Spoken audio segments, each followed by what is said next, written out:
I'm Luke Thompson, 67 years old, and recently retired after 40 years of building homes for others. Ironic how life works sometimes. My daughter Amanda thought she was being clever that evening, whispering with her husband in their kitchen while I rested upstairs. They forgot about the phone call still connected to mine.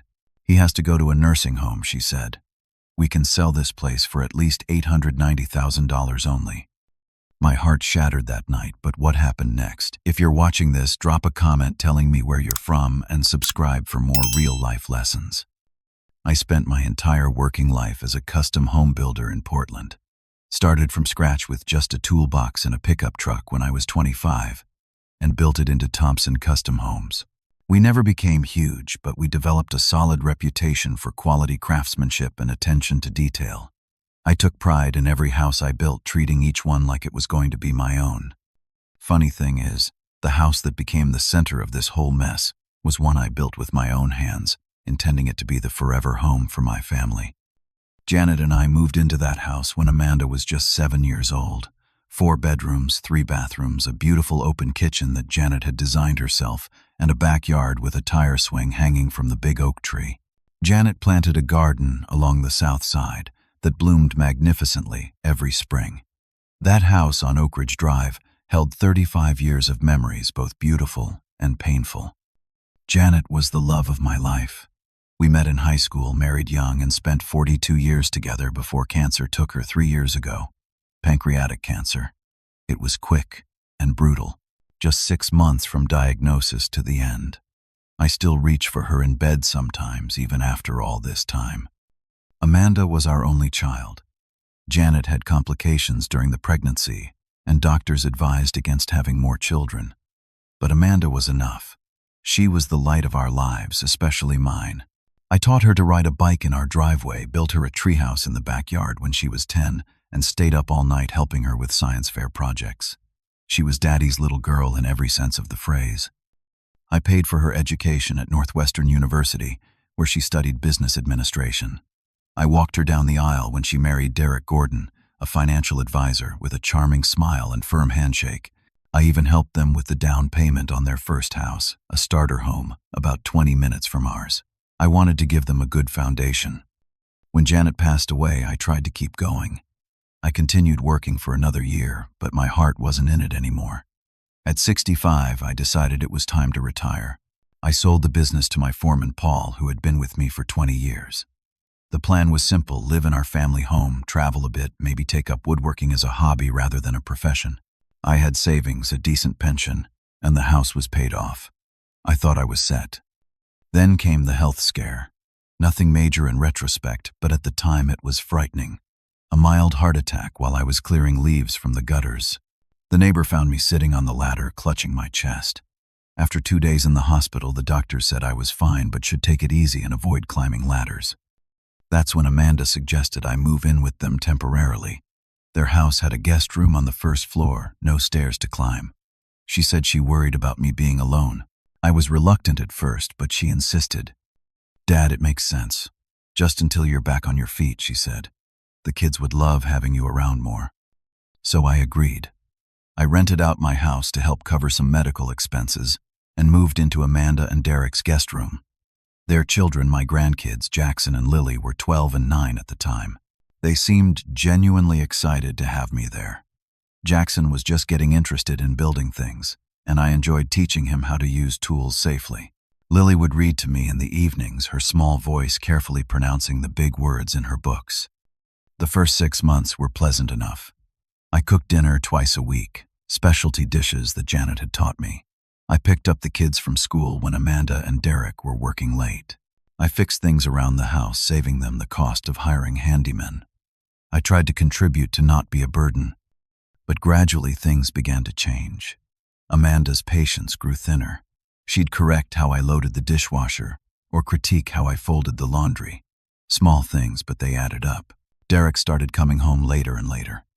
The family dinners became less frequent. I began noticing hushed conversations between Amanda and Derek. They'd stop talking when I entered a room, or they'd take their discussions to their bedroom with the door closed. I caught fragments sometimes. "Can't go on like this," or "Need to think about our future." I tried talking to Amanda about moving back to my own house several times. The doctor says I'm doing great, I told her. I think it's time I went back home. But she always discouraged it. It's not safe, Dad. What if something happens and no one's there? Besides, the tenants have a 1-year lease. Let's revisit this later. Later never seemed to come. When the tenant's lease ended, Amanda quickly found new ones before I could even suggest moving back. She managed the rental agreement, collected the checks, deposited them into my account. She was taking care of everything so I wouldn't have to worry. The tension in the household grew. Amanda started controlling my schedule, insisting I take my medications at specific times, questioning me if I wanted to go out with my old friends. She installed cameras around the house for security, but I felt watched. My bedroom door didn't have a lock, and I sometimes came back to find things slightly moved as if someone had been looking through my belongings. I was caught in a strange limbo. I wasn't exactly a prisoner, but I wasn't free either. I was a guest who had overstayed his welcome but wasn't allowed to leave. And all the while I could feel something brewing beneath the surface, something I couldn't quite put my finger on. Until that evening when I finally heard the truth. It was a Tuesday evening in October, about 18 months after I'd moved in. The fall weather had turned chilly, and I was feeling particularly tired. My joints ached from the dampness in the air, a reminder of decades spent on construction sites in all kinds of weather. After dinner, I excused myself to go lie down, taking my phone with me to listen to an audiobook. "Are you feeling okay, Dad?" Amanda asked, a concerned look on her face that I now realize was more performance than genuine worry. "Just tired," I said. "Think I'll turn in early tonight." "I'll check on you later," she replied.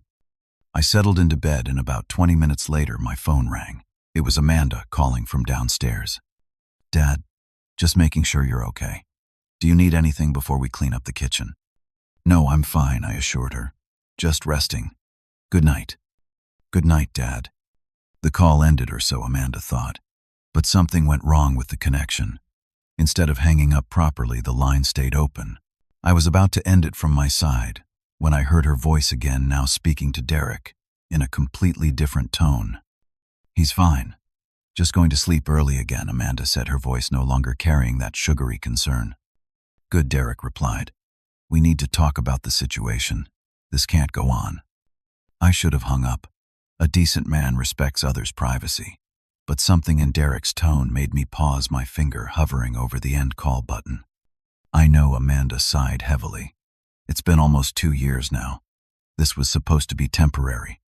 Your father is taking over our lives," Derek said, his voice low but intense. "We haven't had a vacation in ages because someone always needs to be here with him. The kids can't have friends over because he's always in the common areas. Our house doesn't feel like our home anymore." I know," Amanda said. "But what are we supposed to do? He can't live alone." "He has to go to a nursing home," Derek said firmly. "We've talked about this. We can't keep putting it off." I felt a cold sensation spread through my chest. A nursing home. I was perfectly capable of living independently. Yes, I had a minor heart attack, but my doctor had given me a clean bill of health months ago. I exercised regularly, took my medications, and my mind was sharp as ever. "But he'll never agree to it," Amanda replied. "You know how stubborn he island." Derek's laugh was cold. "Who says he needs to agree? We get Dr. Phillips to sign off that he needs supervision. Your name is already on his accounts as power of attorney for healthcare from when he was in the hospital. We can make the decision for him." My blood ran cold. I had signed those papers during my hospital stay when there was a real concern about my ability to make decisions if my condition worsened. They were supposed to be temporary, but I never got around to changing them back, a mistake that now seemed catastrophic. "And then what?" Amanda asked.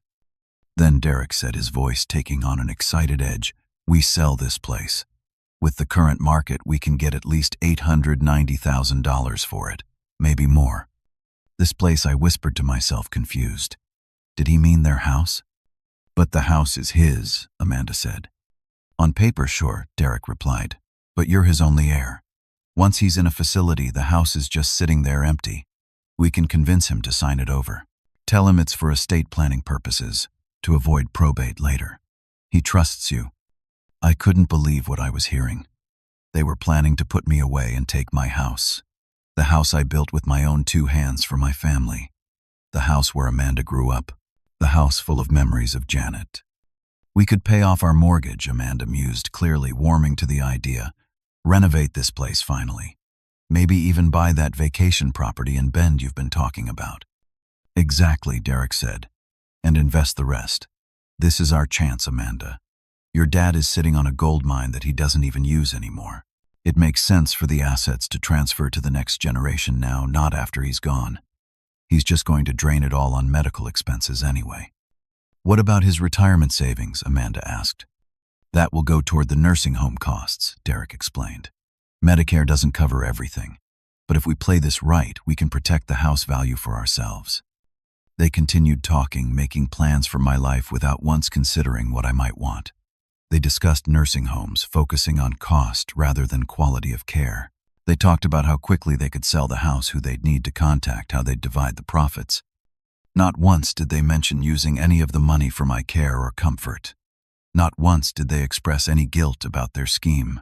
They spoke about me as if I were already gone, just a financial asset to be managed, not a father, not a person with his own desires and rights. As I listened, I felt physical pain. My chest tightened, and for a moment, I worried I was having another heart attack. But this was different. This was the pain of betrayal, the agony of realizing that my only child, the person I had devoted my life to raising and supporting, saw me as nothing more than a burden and a piggy bank to be cracked open. I lay in bed, tears sliding silently down my face as they continued their conversation. Eventually, they moved on to other topics, and I finally ended the call from my side. Later that evening, Amanda knocked softly on my door to check on me as promised. I pretended to be asleep, not trusting myself to look at her without revealing what I knew. She stood in the doorway for a moment, then closed the door quietly.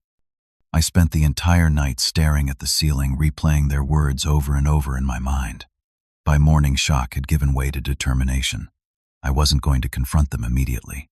No, I needed information first. I needed to understand exactly what they were planning and what my options were. One thing was certain: I would not go quietly into a nursing home while they profited from my life's work. If they wanted to play games, they were about to discover that this old man still had a few moves left. The next morning, I forced myself to act normal at breakfast. I smiled at the right times, complained mildly about the weather, and mentioned I might watch some television while they were at work. Nothing unusual, nothing to alert them that I had overheard their conversation. As soon as Amanda and Derek left for work and the kids were off to school, I began my investigation. I started in their home office, a converted bedroom on the first floor next to mine. I knew Amanda kept a filing cabinet there with important documents. I'd seen her accessing it when she handled paperwork for my rental property. The top drawer contained household bills and warranties.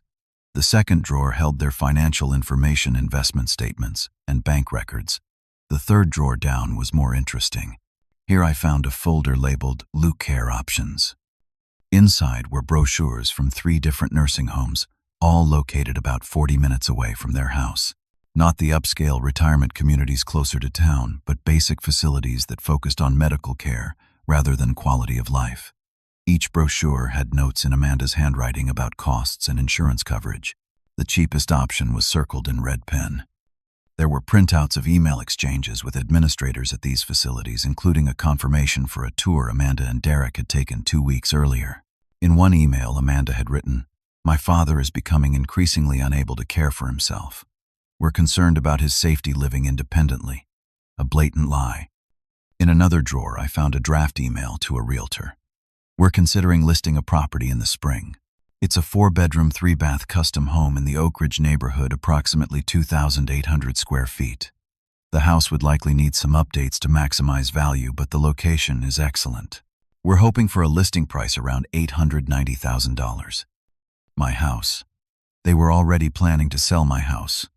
A house Amanda had no legal right to sell. The audacity was breathtaking. I put everything back exactly as I had found it and moved to their bedroom. In Amanda's nightstand, I found a small notebook. Flipping through it, I discovered a list of my medications, doctor's appointments, and concerning notes about my behavior. Dad seemed confused about what day it was. Dad forgot where he put his glasses for over an hour. Dad repeated the same story about his fishing trip twice in one day. Normal everyday forgetfulness that happens to everyone, documented as evidence of mental decline. She was building a case against me, creating a paper trail to support their claim that I needed to be in a home. I searched Derek's nightstand and found financial calculations, projections of how much they could get for my house, minus renovation costs, potential tax implications, and the net proceeds. There were notes about investment options for the anticipated windfall. By midday, I had seen enough. I needed to understand my legal situation. I called my longtime friend and attorney, Thomas Bennett. Thomas and I had been friends since college, and he had handled all my legal matters for decades, including my will and the power of attorney documents. "Luke, good to hear from you," Thomas said when I reached him. "How's life at Amanda's place?" "That's actually what I need to talk to you about," I said. "Can I come see you privately?" Something in my tone must have alerted him. "Of course. Is 2 o'clock good?" I told Amanda's neighbor, Judy, who often checked in on me, that I was going to visit an old friend. She happily gave me a ride to Thomas's office downtown. In the privacy of his office, I laid out everything I had discovered. Thomas listened without interrupting, his expression growing increasingly troubled. "Let me be absolutely clear," Thomas said when I finished. "Amanda has no legal right to sell your house. The power of attorney for healthcare only covers medical decisions, not financial or property matters. And even if she had financial power of attorney, which she doesn't, that wouldn't give her the right to sell your primary residence without your consent unless you were declared mentally incompetent by a court." "Could she do that? Have me declared incompetent?" I asked. "Based on what you've described, it would be very difficult," Thomas assured me. "You would be evaluated by independent medical professionals. A mild heart attack 18 months ago, and occasional forgetfulness wouldn't come close to the standard for incompetence." Thomas pulled out my file from his cabinet. "According to your will, Amanda is indeed your sole heir. She would inherit the house upon your death. But you're very much alive, Luke, and of sound mind." Relief washed over me, followed quickly by renewed anger. Not only were they plotting against me, but they were doing so based on a fundamental misunderstanding of the legal situation. "There's something else," I said. "I think Amanda has been taking money from the joint account we set up for household expenses." Thomas frowned. "Let's look into that." We spent the next hour going through my bank statements. Sure enough, there were unexplained withdrawals beyond the agreed-upon household contribution. Small amounts, 200 here, 300 there, but they added up to thousands over the 18 months I'd been living with them. "This is elder financial abuse," Luke Thomas said gravely. "We could report this press charges." I shook my head. "She's still my daughter. I don't want to see her in legal trouble. I just want out of this situation with what's rightfully mine." "What do you want to do?" Thomas asked. I thought for a moment. "I want to teach her a lesson she won't forget. And I want my independence back." Over the next few days, I gathered more information. I discovered that Amanda had been telling friends and extended family that I was declining mentally. She had isolated me from my social circle, intercepting calls and making excuses for why I couldn't attend gatherings. She had been systematically taking control of my life while painting a false picture of my capabilities. I checked with my doctor, who confirmed what I already knew: I was in good health for my age, with no cognitive issues. He was surprised to hear that Amanda had concerns, as he had observed nothing during my regular checkups to suggest any decline. The more I uncovered, the clearer the picture became. Amanda and Derek saw me as a resource to be exploited, not as a person to be respected and loved. The realization was painful, but it also freed me from any lingering guilt about what I was planning to do next. With Thomas's help, I began formulating a plan that would not only extricate me from Amanda's household, but also teach her a powerful lesson about greed and deception. A lesson that would hit her exactly where it hurt the most: her wallet. Thomas and I spent the next week developing our strategy. The key was timing and secrecy. If Amanda or Derek caught wind of what I was doing, they might accelerate their own plans or take steps to block mine. "First things first," Thomas said. "Let's get a proper valuation of your house." I secretly met with 3 different realtors while Amanda and Derek were at work. Each one toured the property currently occupied by tenants who were nearing the end of their lease.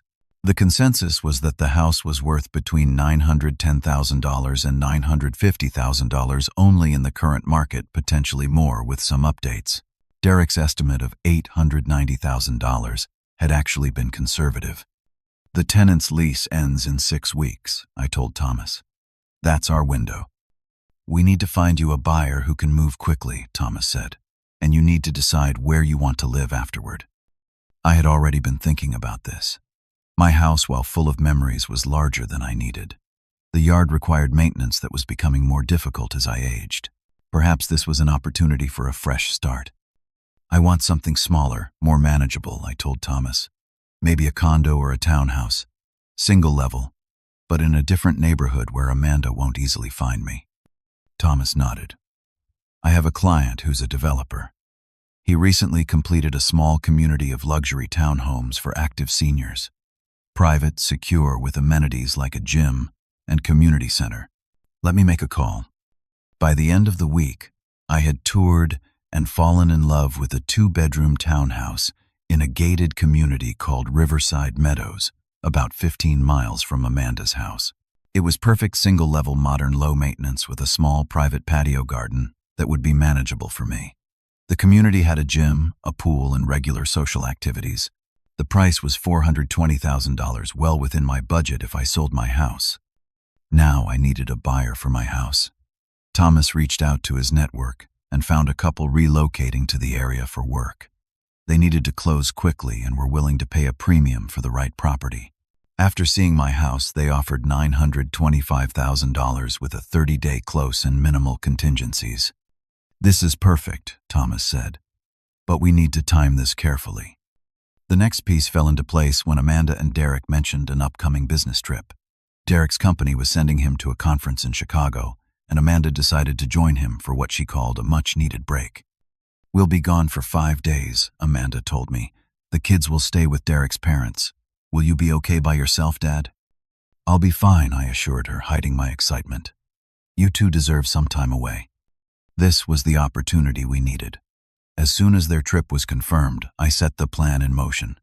Thomas prepared all the necessary paperwork for the sale of my house. I secured the townhouse with a deposit contingent on the sale of my house. I arranged for a moving company to be on standby. I also took several important legal precautions. I created a new will that, while still providing for Amanda, included specific provisions to protect my assets from misuse.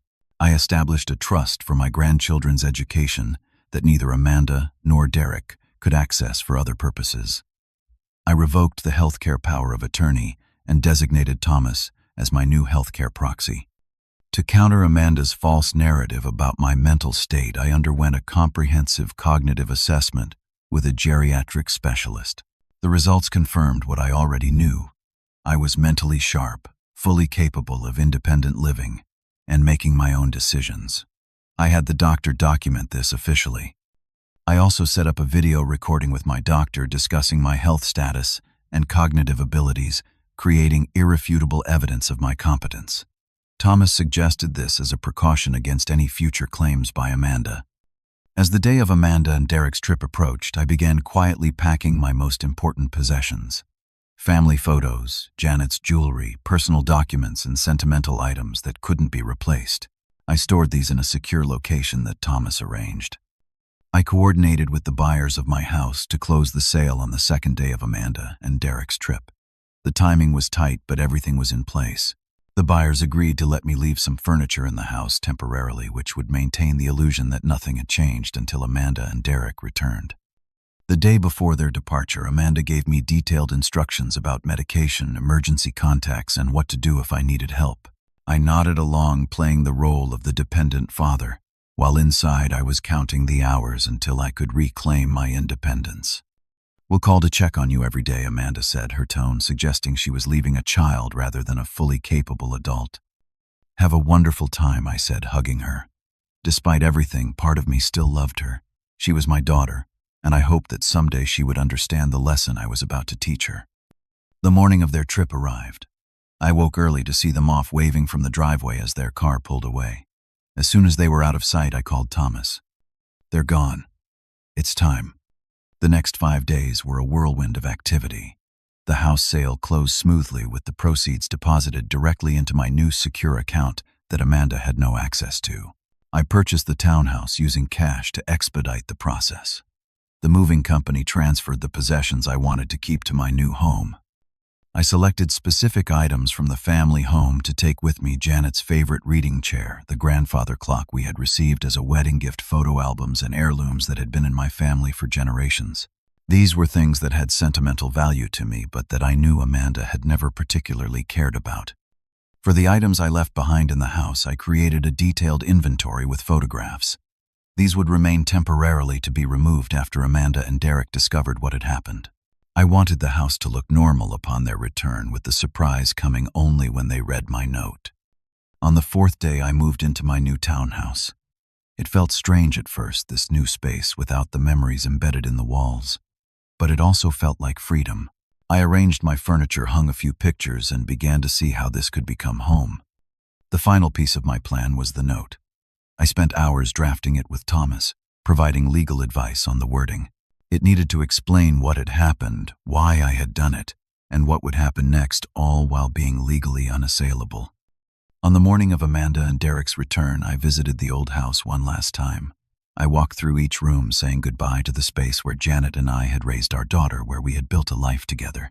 I placed the note in an envelope on the front door, secured with tape, where they couldn't miss it. As I drove away, I felt a complex mix of emotions: sadness for what had been lost, anger at the betrayal, but also a surprising sense of liberation. For the first time in nearly 2 years, I was in control of my own life again. Whatever happened next, that alone was worth it. Amanda and Derek's flight was scheduled to land at 2:15 in the afternoon. Accounting for baggage claim and the drive from the airport, they would likely arrive home around 3:30 or 4. I had asked Thomas to install discrete security cameras at my former house the day before, allowing me to witness their reaction remotely. It wasn't about gloating. I needed to see how they responded to understand what might come next. At 3:47, their car pulled into the driveway. From the camera feed on my laptop, I watched as they retrieved their luggage from the trunk, looking relaxed and happy after their getaway. Derek unlocked the front door without initially noticing the envelope. It was Amanda who spotted it as they were about to enter. "What's this?" she said, plucking the envelope from the door. They went inside, and I switched to the indoor camera view. They set down their bags in the entryway, and Amanda opened the envelope. Her expression changed from curiosity to confusion as she began reading.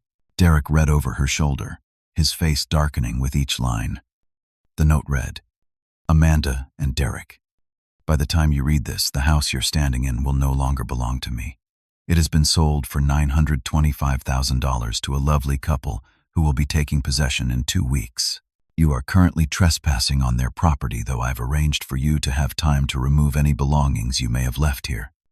I heard your conversation about putting me in a nursing home and selling my house for $890,000. Yes, the phone call remained connected that night. I heard everything, including your plans for my money and how little my well-being factored into your calculations. I want you to know several things. 1. I am mentally competent, as verified by comprehensive medical evaluations. 2. I have revoked all powers of attorney previously granted to Amanda. 3. I have purchased a new home in a location that will remain private. 4. I have established trusts for Jackson and Lily's education that cannot be accessed for any other purpose. The furniture and household items remaining in the house are still mine. A moving company will collect them on Friday. Until then, do not remove or damage anything that isn't personally yours. I'm deeply disappointed in both of you. I trusted you with my care, and you betrayed that trust in the most painful way possible. Money and property can be replaced. Trust once broken is much harder to restore. If you wish to contact me, you may do so through Thomas Bennett's office. He will be handling all my legal affairs going forward. Luke Thompson." The color drained from Amanda's face as she read. Derek snatched the letter from her hands, reading it again, as if looking for some loophole, some indication that this was a joke or a mistake. "This can't be legal," Derek sputtered. "He can't just sell the house. Check if anything's actually changed."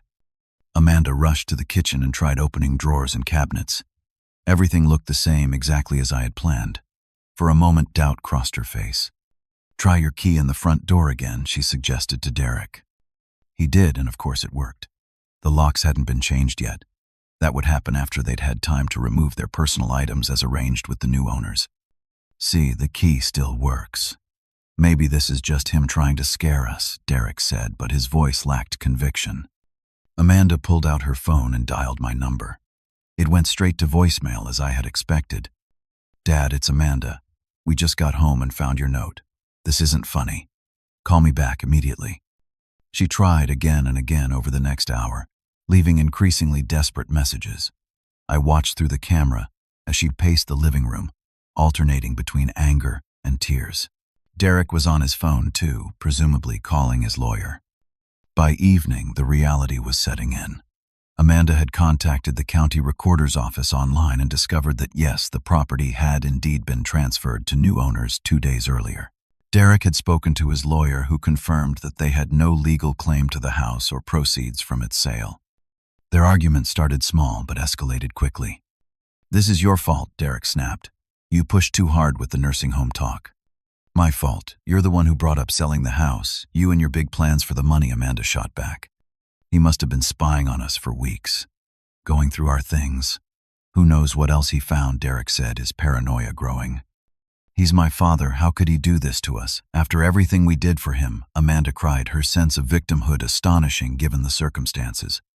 Their argument spilled outside onto the front lawn loud enough that neighbors came out to watch. One neighbor, Mrs. Rodriguez, who had always been kind to me, was recording the scene on her phone. I hadn't planned on public humiliation for Amanda and Derek, but I couldn't say they didn't deserve it. The next morning, Amanda showed up at Thomas's office, unannounced, demanding to see him. Thomas had warned his staff this might happen and instructed them to show her in immediately. Where is my father? She demanded, as soon as she was in Thomas's office. Thomas remained calm and professional. Luke is safe and well in his new home. He has asked me to handle all communications for the time being. He stole our house, Amanda shouted. Correction, Thomas said, his voice level. Luke sold his house, which was legally his property. You had no ownership interest in that house, Amanda. Not while your father is alive. But we had an understanding, she protested. He was going to leave it to me. Eventually, yes, as part of his estate. But your father is very much alive and mentally competent. The house was his to sell. He misunderstood everything. Amanda tried changing tactics. We were just discussing options for his care. We were worried about him. Thomas slid a folder across his desk. These are transcripts of the recordings your father made of your conversations. Not just the initial one where you discussed the nursing home and selling the house, but subsequent conversations as well. There's also documentation of the funds you've been diverting from his accounts. Amanda's face went pale. He recorded us. Isn't that illegal? Not when it's in his own home and he's a party to the conversation, even inadvertently, Thomas explained. Your father has no desire to pursue legal action against you, Amanda. He simply wanted to protect himself and regain his independence. Amanda's attempts to spin a different narrative fell apart in the face of the evidence. She left Thomas's office defeated but still angry, promising that this wasn't over. Over the next few days, she made several attempts to locate my new home. She contacted my old friends, showed up at my regular coffee shop, even tried to get information from my doctor.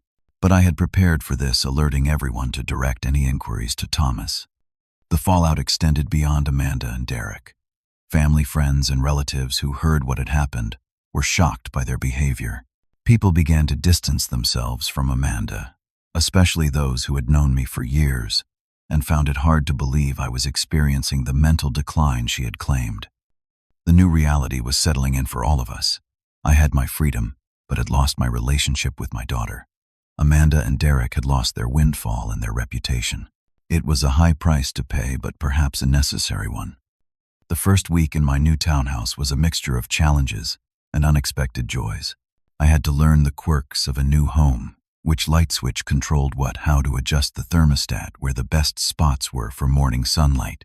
But there was also a profound sense of peace in knowing that this space was truly mine, that no one was monitoring my movements or going through my belongings when I wasn't looking. I established new routines. Morning coffee on my small patio, watching the birds at the feeder I had installed. A walk around the community grounds before the day got too warm. Afternoons spent arranging my new home or reading books I had been meaning to get to for years. The community at Riverside Meadows turned out to be a pleasant surprise. Many residents were around my age, active seniors looking for a simpler lifestyle without sacrificing quality or independence. Within days, I had met several neighbors who invited me to community events. Walter and Elaine Johnson, a couple in their early 70s who lived 2 doors down, invited me to a neighborhood barbecue my first weekend there. "Newcomers are always welcome," Walter said with a genuine smile. "Most of us moved here to start fresh, too." At the barbecue, I met Margaret Sullivan, a 65-year-old widow who had moved to the community a year earlier after losing her husband to a stroke. She had silver hair cut in a stylish bob and intelligent green eyes that crinkled when she smiled. We discovered a shared love of mystery novels and classic jazz. "It takes time," Margaret told me as we sat at a picnic table, paper plates of barbecue between us. "Moving on, I mean. Finding your footing in a new place, especially after a loss."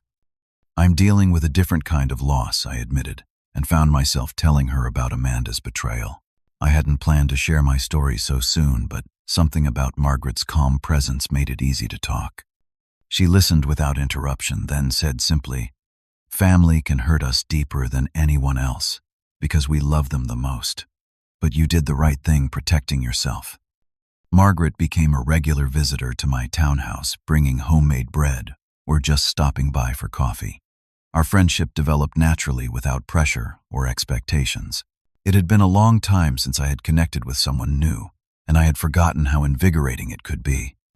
I also began reconnecting with old friends, people Amanda had gradually isolated me from during my time living with her. I called my former foreman Paul, who now owned my construction business, and we met for lunch. He was shocked by what had happened, but relieved to see me doing well. "We all wondered why you stopped coming to poker nights," Paul said. "Amanda always had some excuse about you not feeling well or needing to rest." Other old friends expressed similar concerns. They had been told I was declining, becoming forgetful, even that I didn't remember them sometimes. Amanda's web of lies had been more extensive than I realized. With each reconnection, I felt more like myself again.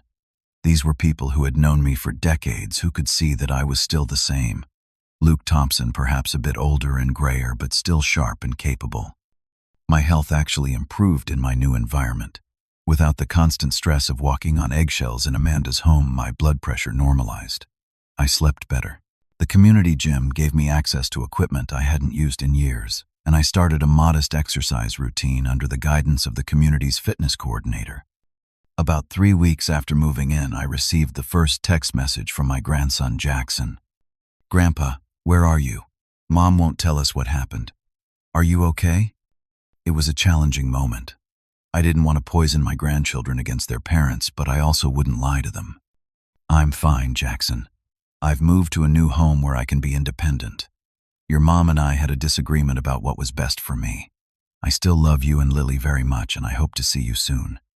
Jackson replied immediately, "Can we visit you? We miss you." I consulted with Thomas before responding. He advised caution but didn't see any legal reason to prevent visits, as long as Amanda and Derek agreed. "We'll work something out," I texted back. "Let me talk to your parents first." To my surprise, Jackson and Lily showed up at my townhouse the following Saturday afternoon. They had convinced their father to drive them over after finding my address on a piece of mail Amanda had received from Thomas's office. Derek waited in the car while the children visited. "Your new place is cool," Grandpa, Lily said, exploring my living room with curiosity. "But why did you leave without saying goodbye?" I sat them down and explained in simple terms that sometimes adults disagree about important things. "Your mom thought I needed more help than I really do. I wanted to show everyone that I can take care of myself." "Mom's been really sad and angry," Jackson said, showing more perception than I had given him credit for. "Dad, too. They argue a lot now." "I'm sorry to hear that," I said sincerely. "Sometimes it takes time for people to accept change." The visit was brief but meaningful. I showed them around my new home, gave them cookies Margaret had baked, and promised to stay in touch. As they were leaving, I handed each of them a sealed envelope. "These are letters for you," I explained, "about a special gift I've set up for each of you for college. It's just between us for now." Inside were explanations of the educational trusts I had established, ensuring that regardless of what happened between me and their parents, Jackson and Lily would have resources for their future education. The first holidays alone were bittersweet. Thanksgiving would have been particularly lonely, if not for Margaret's invitation to join her family's celebration.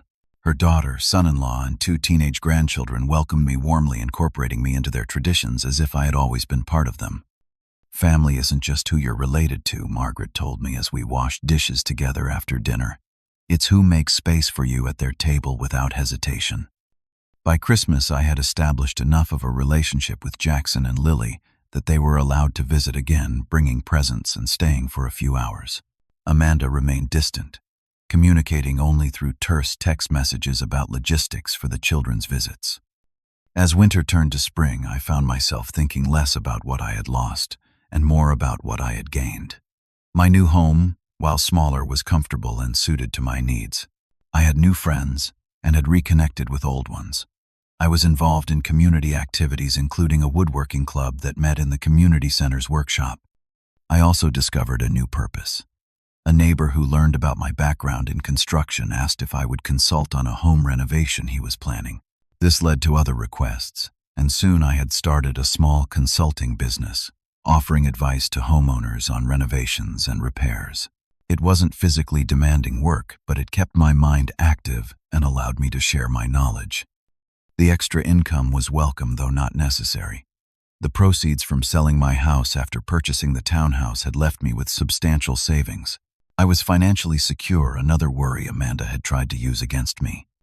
As I settled into my new life, I realized something surprising. I was happier than I had been in years, perhaps since before Janet's illness. The betrayal had been painful, but it had forced me to start fresh, to build something new rather than clinging to the past. And in that unexpected freedom, I found a peace I hadn't known I was missing. 6 months after I moved out of Amanda's house, I received an email from her that was different from her previous communications. Gone was the anger, the accusations, the demands. Instead, there was something I hadn't seen in a long time: humility. "Dad," she wrote, "I've been doing a lot of thinking over these past months. I made terrible mistakes and hurt you deeply. I won't make excuses for my behavior. What Derek and I planned was wrong, and I'm truly sorry. I miss you. The kids miss you. If you're willing, I'd like to talk, just the 2 of us." I shared the email with Thomas and Margaret, the 2 people I trusted most with this delicate situation. Thomas, ever the pragmatic attorney, advised caution. "She may be sincere," he said, "or this could be another attempt to gain access to your assets. If you meet, do so in a public place and be clear about your boundaries." Margaret offered a different perspective. "Family estrangement is a heavy burden to carry, Luke, even when it's necessary. If there's a chance to heal this relationship, even in a limited way, it might be worth exploring." After careful consideration, I replied to Amanda, agreeing to meet at a coffee shop halfway between our homes. I was nervous that morning, my stomach tight as I drove to the meeting place. I arrived early, choosing a table with a clear view of the entrance. Amanda looked different when she walked in, thinner with dark circles under her eyes. The confident, controlling daughter I had known seemed diminished somehow. She hesitated when she saw me, then approached the table. "Thank you for coming," she said, her voice quiet. Our conversation started awkwardly. Amanda tried to explain her actions, talking about the stress of caring for me while raising her own children, the financial pressures, Derek's influence on her decisions. I listened, but eventually interrupted. "Amanda, I don't need explanations. What I need to know is whether you understand why what you did was wrong, not just because it failed, but because it violated my trust and autonomy." She was quiet for a moment, then nodded. "I do understand. I treated you like a problem to be solved, not like my father. I convinced myself I was acting in your best interest, but I was really thinking about myself, about what would be easier for me. It wasn't a perfect acknowledgement, but it was a start. I laid out my terms for moving forward, no discussions about my living arrangements or finances, no attempts to control my activities or relationships, and respect for my independence. I don't trust you yet," I told her honestly. "That will take time to rebuild, if it can be rebuilt at all. But I'm willing to try for my sake, and for Jackson and Lily's." We agreed to start small. Monthly dinners at a restaurant, occasional phone calls, a gradual reintroduction into each other's lives. Derek would not be included in these initial meetings, a condition Amanda accepted without argument. Their relationship had been strained by the fallout from their failed plan, though they were still together and working through their issues. The grandchildren were delighted by this tentative reconciliation. I began having them over to my townhouse regularly, sometimes for overnight visits on weekends. These visits were highlights for all of us. I taught Jackson basic carpentry in the community workshop, and Lily and I planted flowers in containers on my patio. My relationship with Margaret continued to deepen during this time. What had started as friendship evolved naturally into something more. We enjoyed similar activities, shared values, and found comfort in each other's company. At 67 and 65, we were both past the point of playing games or having unrealistic expectations. "Janet would like you," I told Margaret one evening as we sat on my patio watching the sunset. "She always said I needed someone practical to keep me grounded." Margaret smiled. "My Henry would approve of you too. He worried I'd become a recluse after he was gone. He'd be happy to know I found someone who makes me laugh." We didn't rush into anything. We maintained separate homes but spent most evenings together, alternating between her townhouse and mine. We traveled together, taking weekend trips to the coast and a longer vacation to the Southwest. It wasn't the passionate romance of youth, but a steady, warm companionship that enriched both our lives. As my personal life stabilized, I took steps to protect myself from future vulnerability. With Thomas's guidance, I created a new, more detailed will and estate plan. Amanda would still inherit a portion of my estate, but significant assets were earmarked for the grandchildren's trusts. I also included provisions for Margaret, acknowledging her importance in my life. Most importantly, I established a series of safeguards against exploitation. Financial powers of attorney with specific limitations and oversight requirements. Healthcare directives that clearly stated my wishes. Regular reviews with Thomas to ensure everything remained current with my situation and desires. "The best protection against elder abuse is awareness and preparation," Thomas told me. "You're doing everything right." My experience prompted me to look beyond my own situation. I discovered that many seniors face similar challenges with family members who saw them as burdens or financial resources rather than individuals deserving of dignity and respect. With encouragement from Margaret and others in our community, I started a support group for seniors navigating family conflicts. We met monthly in the community center, sharing stories, resources, and strategies. Some members were dealing with controlling children, others with financial pressure or emotional manipulation. My story often gave others courage to take action before their situations became as dire as mine had been. "You showed me that it's never too late to stand up for yourself," said Howard, a 72-year-old widower, whose son had been pressuring him to sell his home. "I was afraid of being alone, but there are worse things than solitude." 1 year after I moved into Riverside Meadows, I hosted a small gathering to mark the anniversary. Margaret was there along with friends from the community, old colleagues from my construction days, and even Amanda and the grandchildren. It was a testament to how much had changed, how much healing had occurred. As I looked around at the people filling my living room, I reflected on the journey that had brought me here. The betrayal had been devastating, but the aftermath had led to unexpected gifts, new relationships, renewed purpose, and a deeper understanding of my own resilience. Life rarely turns out as we expect. I told the gathered friends and family when they insisted I make a speech. Sometimes the most painful experiences lead to the greatest growth. I lost a house but found a home. I discovered that family can be both born and chosen. And I learned that even at 67, it's not too late for a new beginning. The path to healing wasn't straight or simple. My relationship with Amanda remained complicated, a work in progress that required effort from both of us. There were difficult conversations, old hurts that resurfaced, new boundaries that needed reinforcement. But we were trying, and that counted for something. As for me, I had found a peace I hadn't known was possible. The house on Oak Ridge Drive had been full of memories, but it had also become a symbol of what I had lost. Janet, my youth, the uncomplicated relationship I thought I had with my daughter. My new home represented who I was now, older, wiser, more cautious perhaps, but also more authentic. Every morning I still wake up grateful for the phone call Amanda forgot to end properly that evening. Without that accidental eavesdropping, I might now be in a nursing home, my house sold, my independence lost. Instead, I'm living a life of my own, choosing, surrounded by people who respect my autonomy and value my presence. If you're watching this and facing your own family struggles, remember that it's never too late to change your story. Trust your instincts, protect yourself, and know that sometimes the greatest act of love is setting boundaries that allow everyone to grow. What about you? Have you ever had to make a difficult decision to protect yourself from family members, or found yourself starting over later in life? Share your story in the comments below. And if this resonated with you, please like and subscribe for more real-life lessons. Remember, we're all in this journey together, and sometimes the best support comes from strangers who become friends. Thank you for listening, and until next time, take care of yourself first, so you can truly be there for the ones who deserve your love.